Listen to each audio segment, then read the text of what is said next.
Hello, everyone. Thank you so much for joining us for our third Conversations in the Time of Quarantine with our good friend and advisory council member, Charlie Shaughnessy.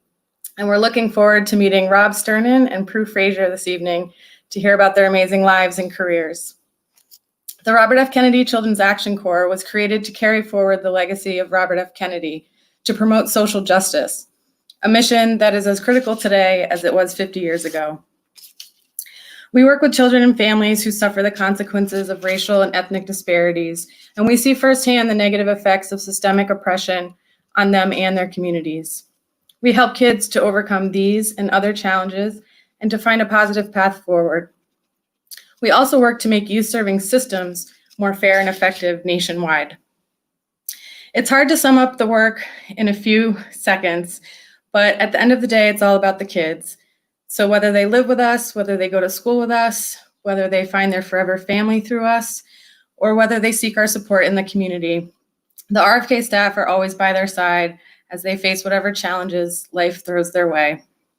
So thank you so much for being with us tonight. Thank you, Rob and Pru, for your time this evening. And thank you, Charlie, for, as always, being a great champion for our kids. Now on to the show.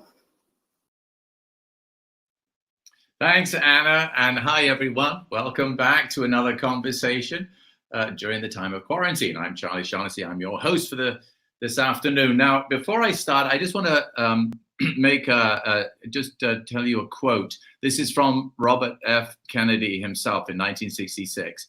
He said, "Each time a man stands up for an ideal, or acts to improve the lot of others, or strikes out against injustice, he sends forth a tiny ripple of hope, and crossing each other from a million different centers of energy and daring, these ripples build a current that can sweep down the mightiest walls of oppression and resistance."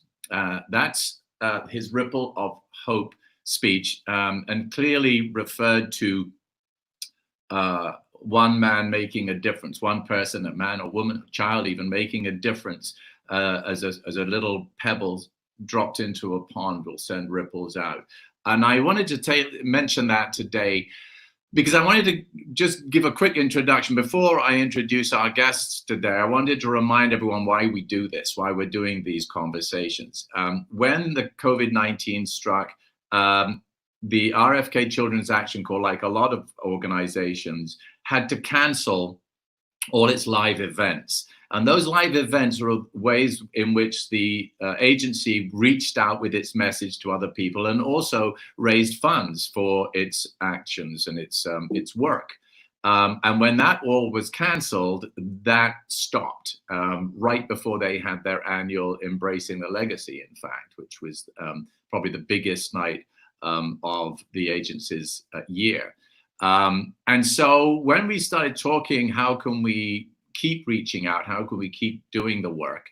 We came up with this idea of doing an online conversation series as a way of bringing attention to the agency and its work and having guests on and trying to come up with an amusing hour that's both informative and fun and entertaining, but also as a way of reminding people that they can, in fact, reach out and support the work of the agency.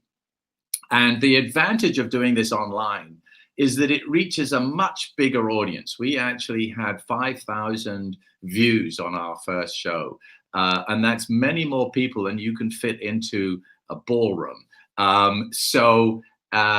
Even though we weren't able to raise funds in the normal way where you charge everyone like $100 a plate or something, we realized that by reaching out to this sort of number, this volume online, if everyone just chipped in $1, $2 maybe, I mean, less than you spend on a cup of coffee, that would multiply by those 5,000 people into a considerable help to the organization and to the work it does for the kids. So I just wanted to make that little pitch that we can create our own ripples of hope. You can be a ripple of hope yourself at home watching this, and go to the site to rfkchildren.org, hit the support donate button and make a contribution of something as small as $1, and realize that the difference that $1 will make or $2 will make will grow exponentially as everyone does it. So rather than asking a few people to donate a lot, we're asking a lot to donate a little and make a huge difference and move mountains. All right, that's enough of my pitch. I am so delighted to welcome this week two of my favorite people, without whom I have to say my life would have been very, very different and much poorer. Not just financially, but in experience as well.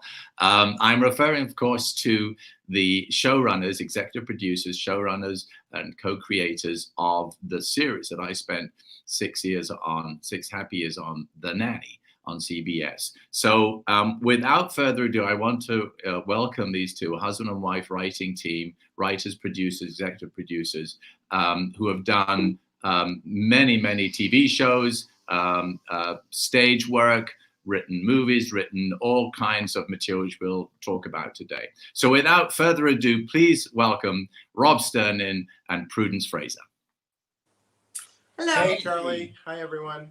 Hi there, guys. Thank you for joining. Now, as I just finished my introduction, my leaf blower gardener arrived. So if this gets to be too crazy, we'll have to sort of pick up our bed and walk. But we'll see. If it gets too much, we'll see.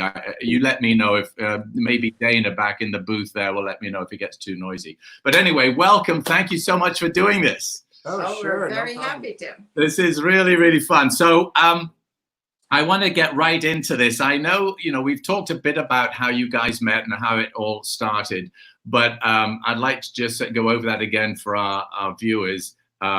You met at Tufts, correct? And correct.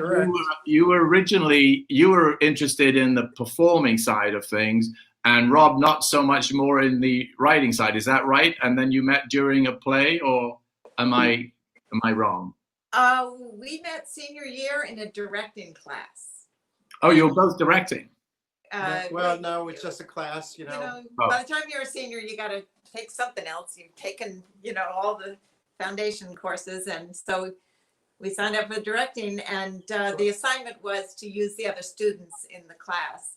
Right. As the people. Actually, the assignment was, because it was in the 70s, to take the feeling that you got from a haiku and stage that feeling with some other people in the class. And one of our classmates had the feeling of two strangers seeing each other from afar. I don't know if there's any jumbos out there, running to each other on the hill and rolling around in the grass and making out. So that's kind of how we got together, I guess. And we rehearsed a lot. So. Right. So now, was the one of you more of a performer and the other more of a director? Or you both enjoyed the sort of bigger picture? Because performers, they have their little box and focus on your performance and your work on stage or film, or whatever. And I've always found it difficult for myself not to look at the bigger picture. Was one of you more like, no, this is about me and my moment, or were you both always looking at the bigger picture? The truth is, Pru was an amazing actress, and came out to LA. We came out to LA together, and she came out to be an actress. I was maybe the worst, most self-conscious actor in the history of musical theater at Tufts, so I had to find another avenue. That's hysterical. So Rob went to UCLA and got a master's in playwriting, and I was waiting tables, and we put on a little play that he wrote, and I starred in, and I directed, and I thought, oh, this is going to be fun. She'll just do whatever I tell her to do, and that it never does. Was that? Do you think this line will get a laugh? Was that the name of that play? Was that the one? Yeah. Yes. Yeah, it was a lot of fun. It was at Stage 13 in LA, which I don't think exists anymore, but it was a place where someone taught acting. So there was a little theater set up and a kitchen set. So the play actually took place in a kitchen. So it had 25 seats in it, and we brought our living room furniture every night and put it down on the stage level so that there were 30 seats, and that was our big. So I always, I had thoughts, and since I lived with him, I wasn't shy about sharing them. And so out of that collaboration, we kind of realized that actually two heads are better than one. Yeah. And he was pitching stories, you know, to sitcoms, trying to sell a script. And I Right. would always help him get ready for the meetings. And then he'd go off to the meeting and he'd come back and I'd say, what happened? What happened? And finally we decided, why don't I just go to the meeting with you? And then I can, you know, Right. help you pitch it. And, You know, she's being very nice. The truth is, both in the play and in the beginning of our career, Pru's very, very, very story conscious and story driven. And I just feel like, well, if I could think of 5 really funny jokes or funny moments, therefore there is a show there. And, you know, even when we were doing the stage play, it was always, well, why are we doing this? What is the story about? What's the purpose Right. of this?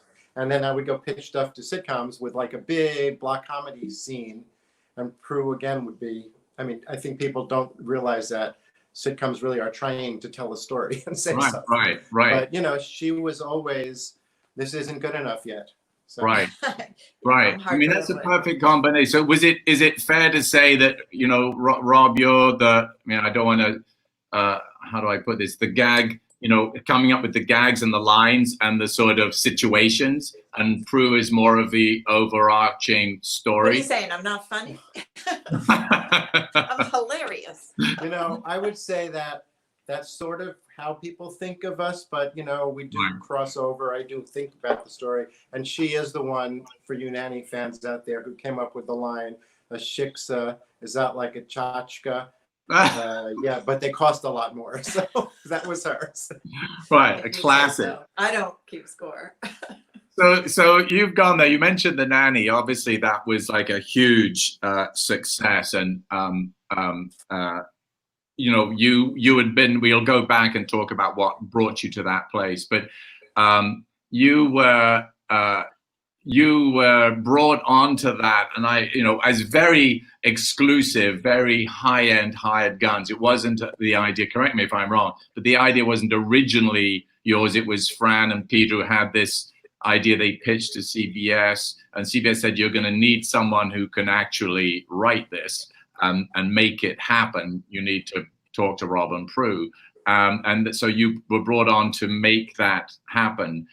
Having said that, are there any of the shows that you've done in the past, because the Nanny was obviously very successful for 6 years, were there any shows that you created that you wished and felt should have had a longer life than they did? Any one particular show that you felt like was really a missed opportunity for the public? All of them. No, we actually had a show on that we really loved called Married People. Was about marriage from 3 generations sharing a brownstone in New York. The people who owned the building who were in their 60s, a couple in their 40s, and newlyweds who rented out the attic. And it had, I mean, in the days of, you know, 4 networks, it had a 25 share, which was really pretty amazing. Right. And they thought that they could do better, so they canceled it. And we were on up against the first season of Seinfeld, and we won. We were on ABC, and we won every night, every week. And then after they canceled us, Seinfeld became a huge hit. So, you know, they owe us. Someone made a mistake somewhere. But that was. But at the same time, my son had just been born, and Right. I was having a very hard time balancing that. And so while I was sad that the show didn't keep going for years and years, I did enjoy that time to spend with my son. Right. But Yeah, but you know, And the Nanny was, you know, you didn't know, but the Nanny was coming down the pipe. exactly. Right. Exactly. but your Was there story a moment? about the Nanny, how that came about after Married People was canceled, we needed to make some money, and the network had asked us to come in and pitch pilot ideas. So we went in thinking we should try to sell a pilot and make some money. And we had worked with Fran on Who's the Boss, and she just did like a 2-3 day guest shot. And we thought she was hilarious. So we were pitching shows to CBS, right? Yeah. And asked if they knew who Fran Drescher was, and said we had just worked with her and blah, blah, blah. And by, like, you know, the gods, Fran and Peter had been there that morning pitching a show where she was a nanny, and they said you kind of they liked the idea, but they kind of wanted someone who had done this before, and they asked us all. So it was actually something that the network did right. Yeah. They put us all together. Right, amazing. And that's the secret, is that chemistry, that sort of just bizarre chemistry that came together. Was there a single moment you can point to when you looked at each other with sort of shock and said, I think this is going to work? But the night we taped the pilot, you Yeah. don't know until it's show night, really. You do your best, you do the rewrites. We had an amazing cast, we knew that. Right. But you get a live audience in there, and suddenly the thing was just insane. Right. And Right. I totally turned to Rob and said, Uh-oh. I think this one's gonna go. I know. I remember you said to me, you said famously, I hope you're not planning on anything important for the next 7 years. You said. Yeah. Yeah. Yeah. No, so the funny. studio and the network kind of said that to us that night. And then they told us that all the way along, they have their big shows in development with their big stars and all this stuff. And that this was kind of one that they just liked the pitch and they liked the team. And they thought, let's do this pilot with these 4 people, Fran, Peter, and us. This And, was a very below the radar. Yeah, and Right. we'll just kind of see how it comes out. And then, will have been fun to work with them and we'll see what they do. And it's a relationship.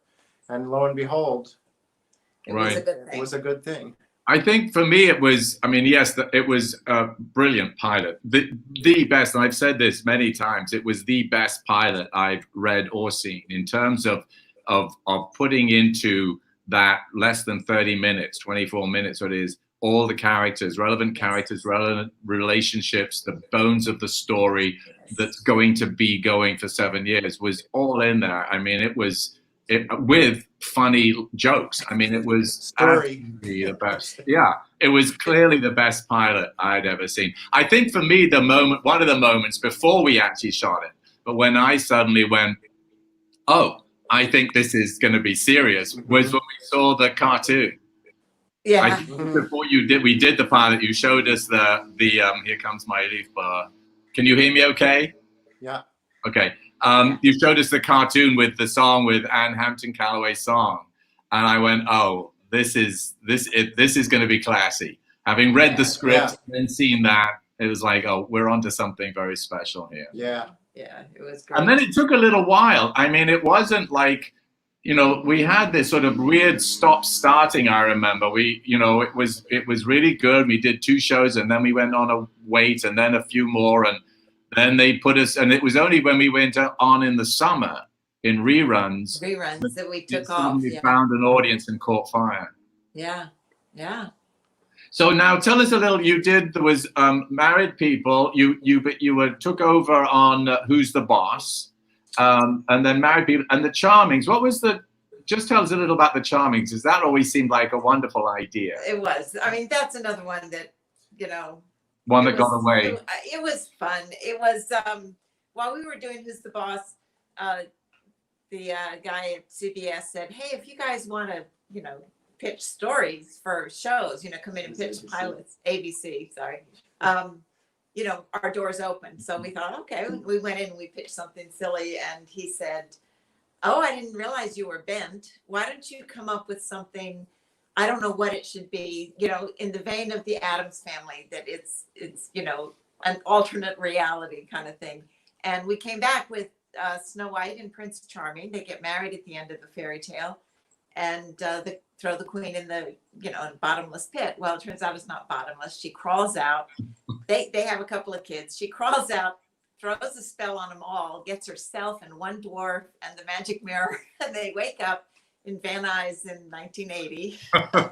And they And the problem is he was Prince Charming, so he's living in LA and he cannot tell a lie. So how is he going to survive? It's these, fairy tale characters that have to deal with, living in suburbia, and it was fun. Very fun. It was hilarious.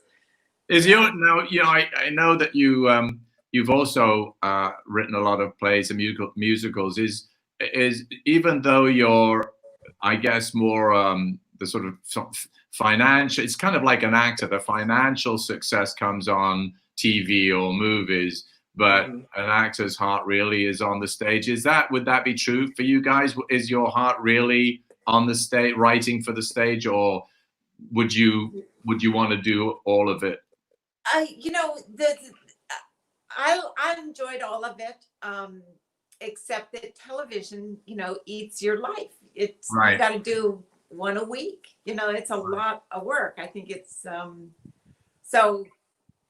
Also, I'm enjoying the freedom of working less hard, but we still have Right. the creative. but also, I think the speed of television that Monday you start sometimes with nothing and you have to shoot it Friday. You don't really have time, as often when the cast wants to talk to the writers about a Right. scene or a moment, or could this be different? You just see this look on the writer's face of, oh my God, I don't have 20 minutes Right. now. Right. You want a script And- next You want week? to go Right. for motivation, yeah.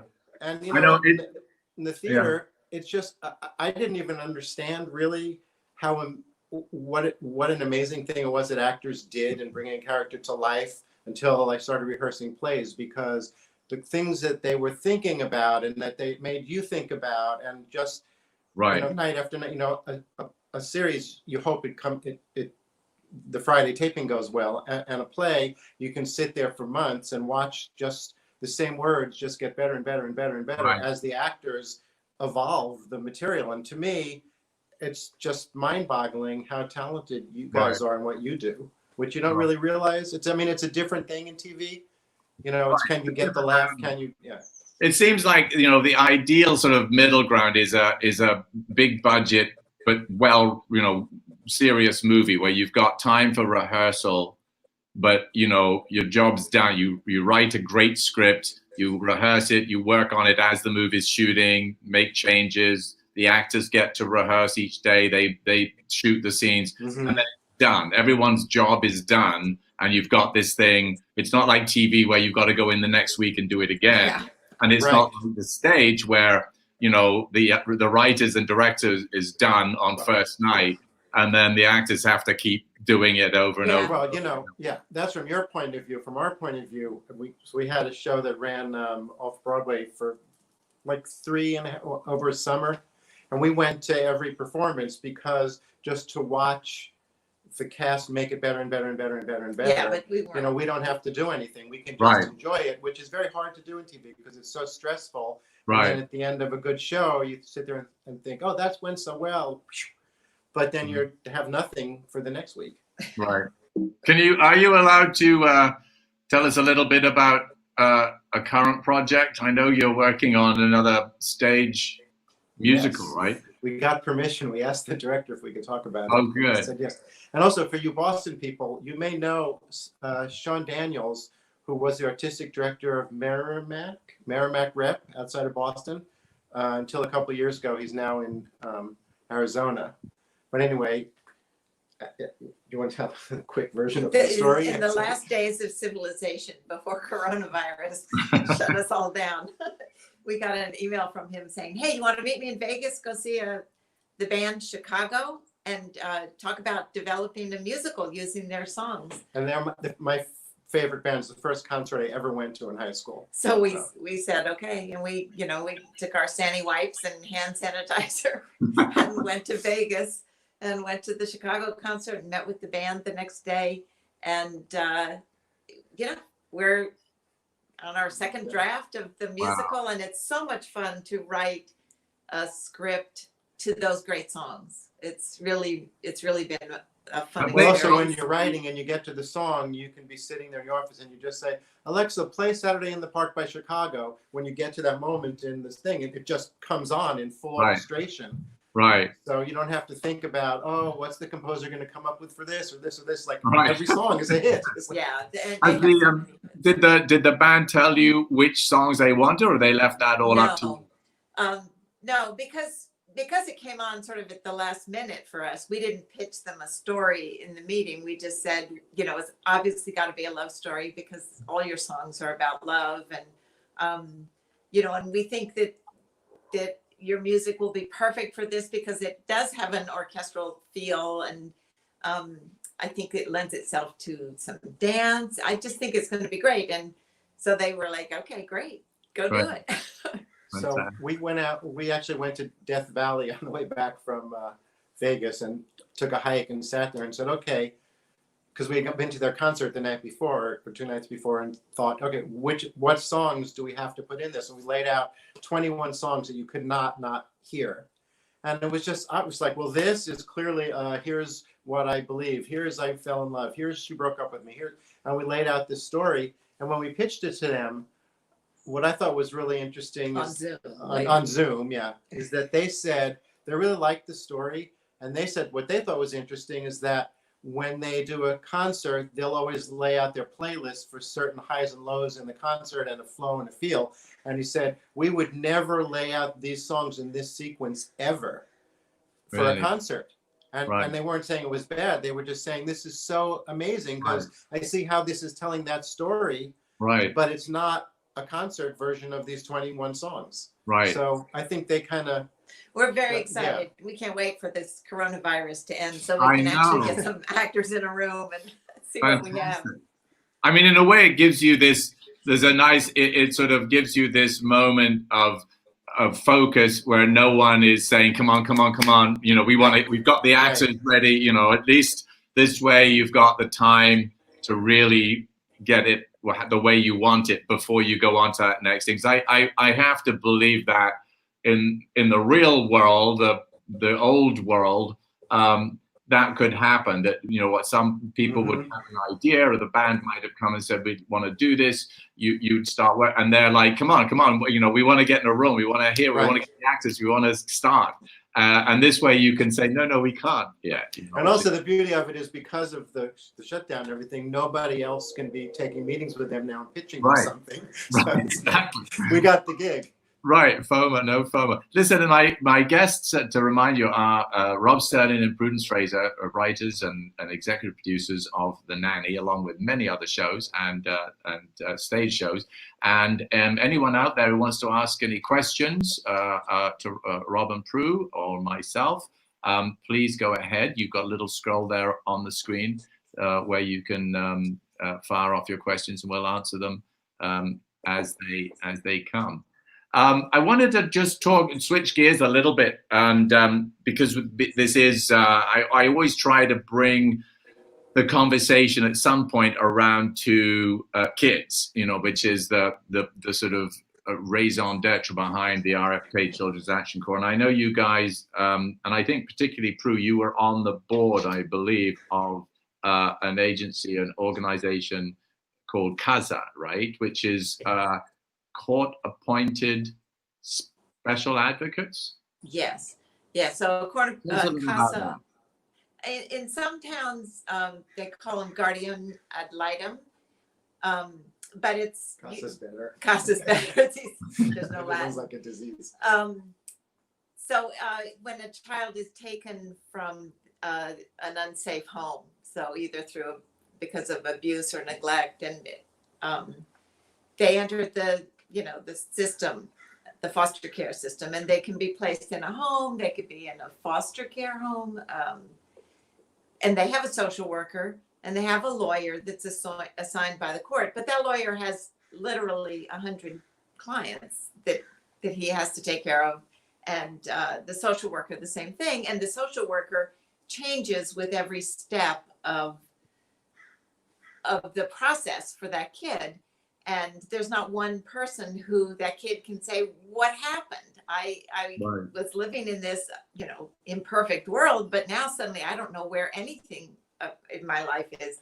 And a CASA is a person who has been trained. There's 30 hours of training, and then they're sworn in by the courts, by a judge, and they're assigned to one kid. And they agree that they will meet with that one child once a week. And that's all they do, is they are there to look out for that kid, and they get information from the foster situation, from the schools, from any medical situation. If they realize that, the kid isn't doing their homework because they can't see the chalkboard, they need glasses. That's something that a social worker is not going to see, and a foster parent may not see, So Right. that was the organization. And So I it's was like a on the board of one-on-one. CASA. It's like in education. Sometimes a kid with special needs in education has I believe they're called shadows, right? Someone who will go to school with them and be their shadow and sort of advocate for them in situations like that. So it's almost like sort of that same idea, someone who's there permanently by their side to speak for them when they are either unable to speak or don't know whether what questions to ask. They'll ask. Exactly. And they also will then write a report for the judge so that the judge, when he's making a decision on where this kid is going to go next, can they be reunited with their family, or should they be placed in a permanent home for adoption? Right. It's so important. I'm going to bring on Anna DiBiase, who works with the RFK Children's Action Corps. Hey, hi, Anna. Hello. Hi, Anna. And Hi, guys. because I wanted to sort of get into this conversation a bit, because it sounds to me like what CASA do sort of fits into a bit of in areas of what RFK do, in that RFK as the agency takes a child who may be going down the court system, not just for foster care, but in certain kind of peril from the law and justice, and going down into juvenile jail and all that stuff, and they come in and intercede at that point. So it seems a little different. Am I right? Yeah, I think the main difference is that CASA is dealing with kids in more of the child welfare court system.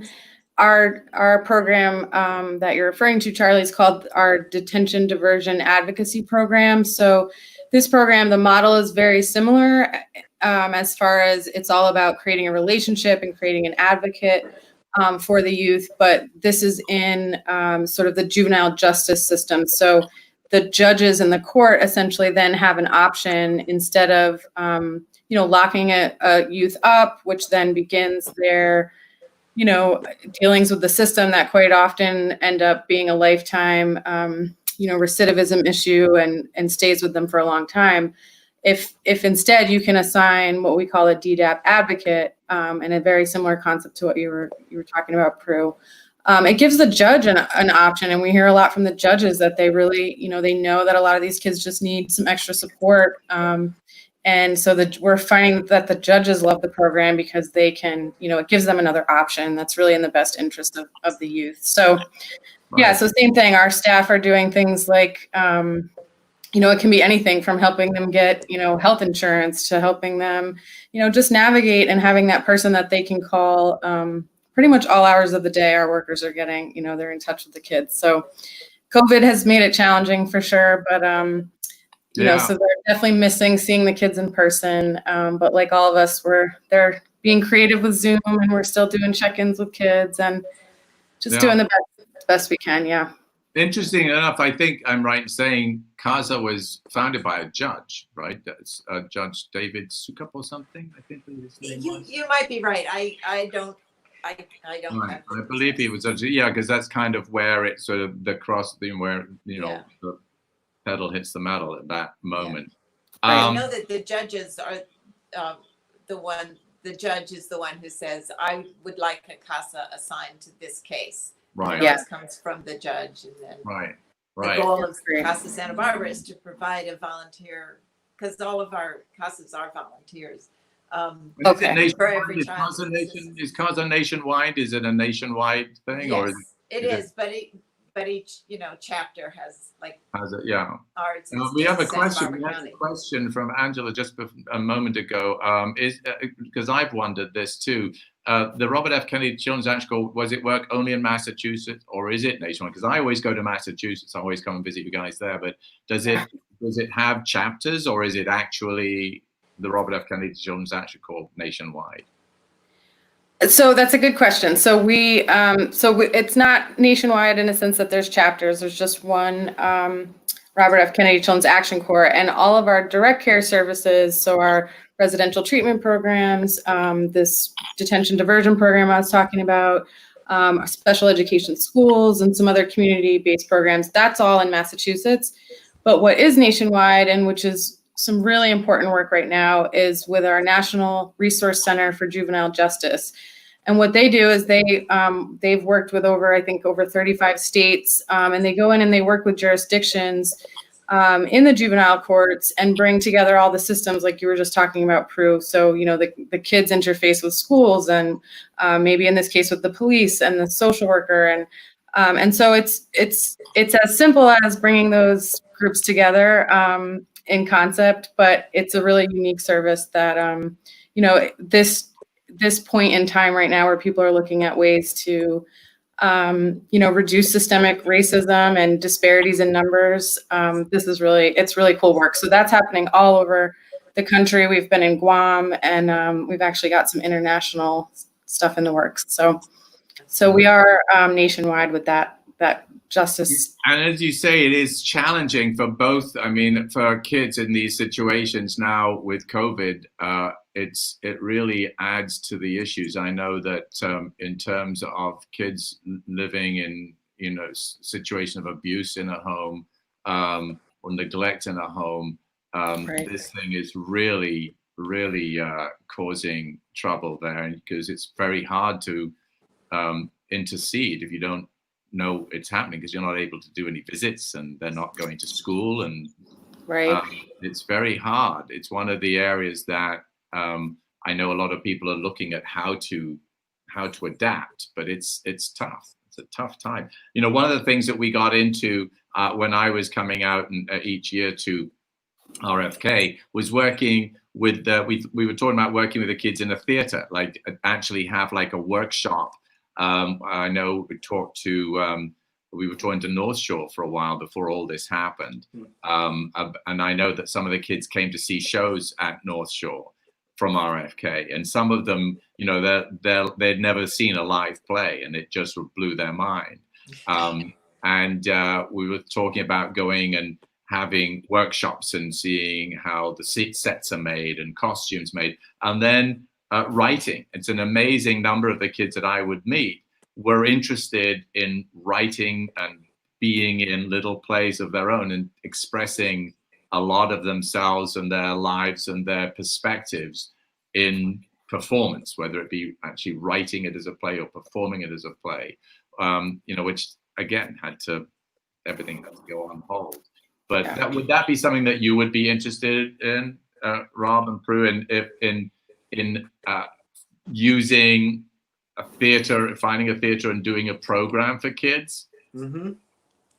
Yeah. I mean, I just think that it's something, there are the different ways of writing, poetry, painting, or performing, dancing or acting is such a great way of expressing things that are hard to express.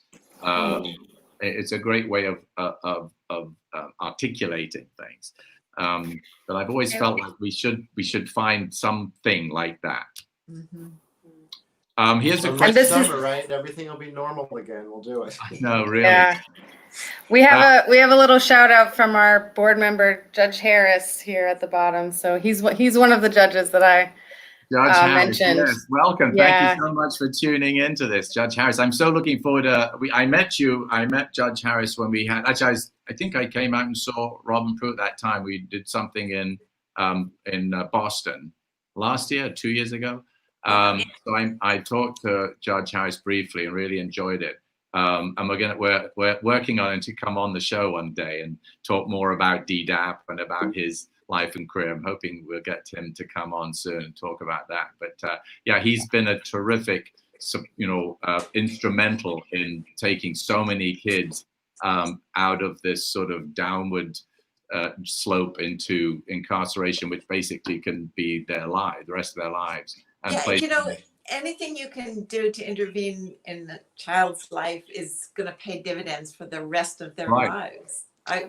Dividends, right? And what I keep saying in my pitches is it's dividends in sort of metaphorical sense for the kids, but dividends for us as a society, Absolutely. as taxpayers, just in a purely heartless, financially.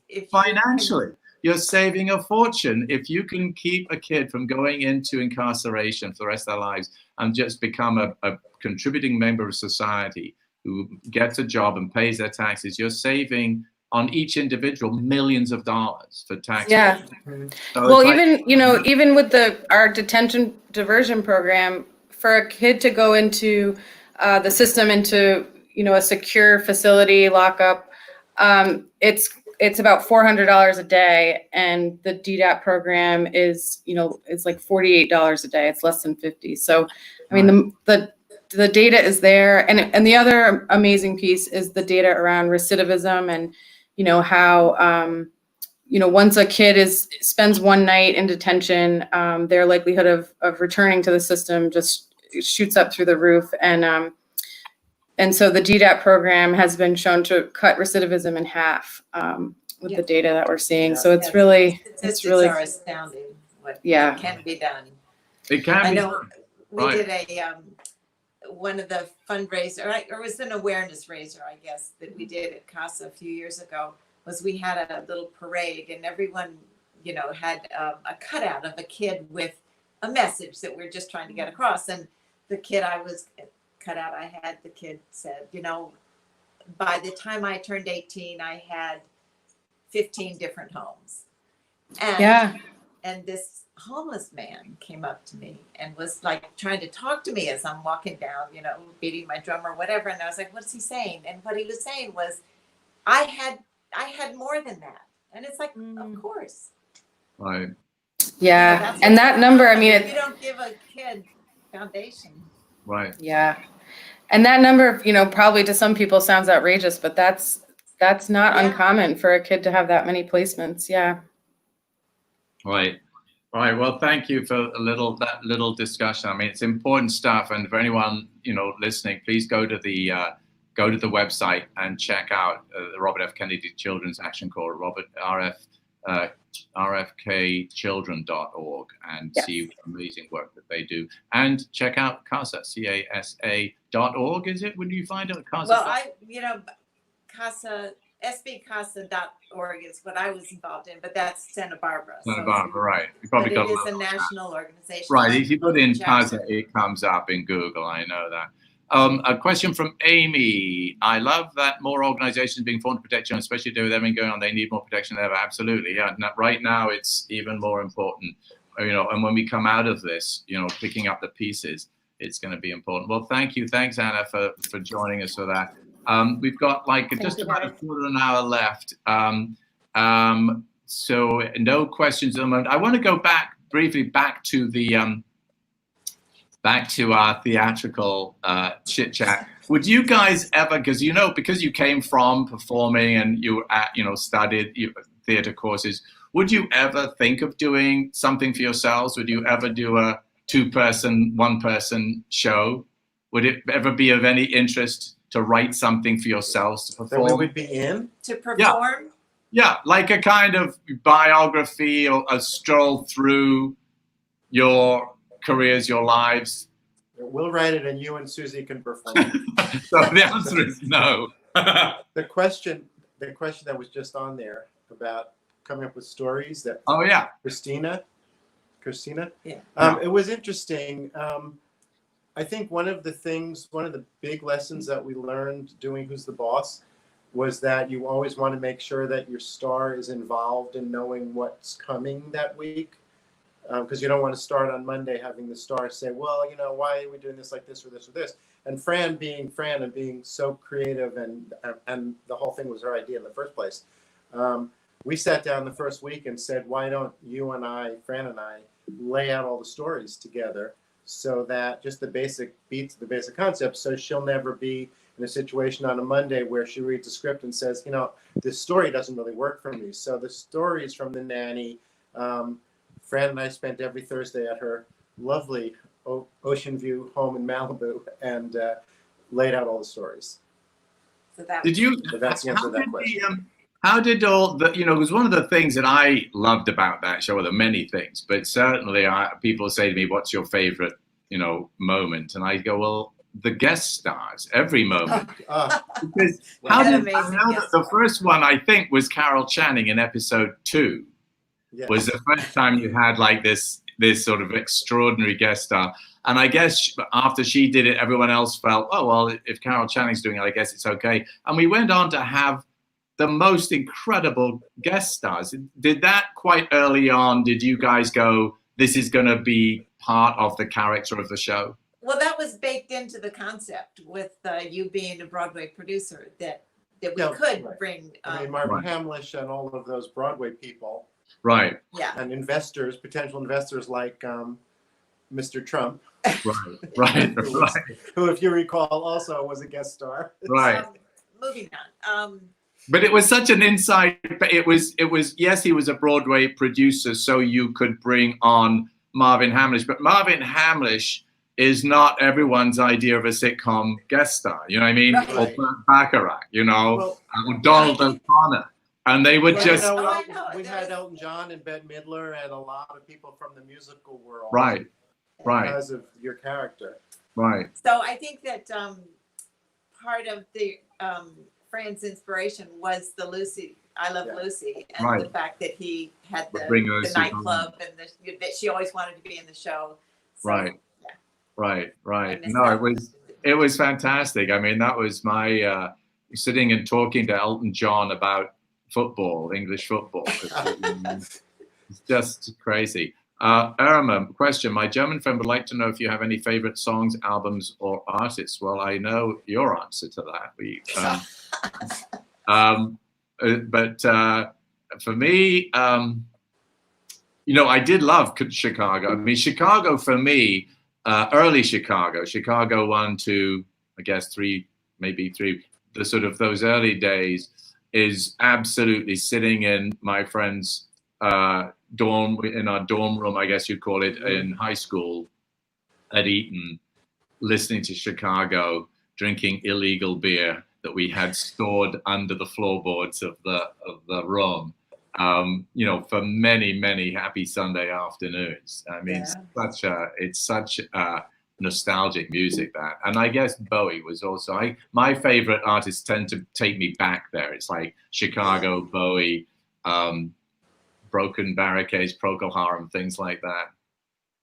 But you know, for me, it's like there aren't that many brass-driven, male-driven love songs. And I played that saxophone and clarinet and the flute, and was in the jazz band all through college. And that, to me, like a band that's actually doing that, is just I still can't believe. When we were having that meeting with them, I was sitting there and we were like pitching ourselves, and my brain was going, "It's Chicago."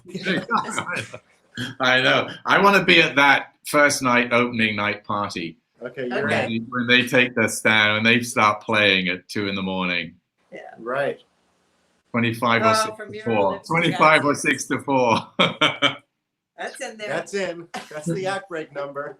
No, it's so cool. What fun. I mean, that must have been like, you know, so exciting to have some.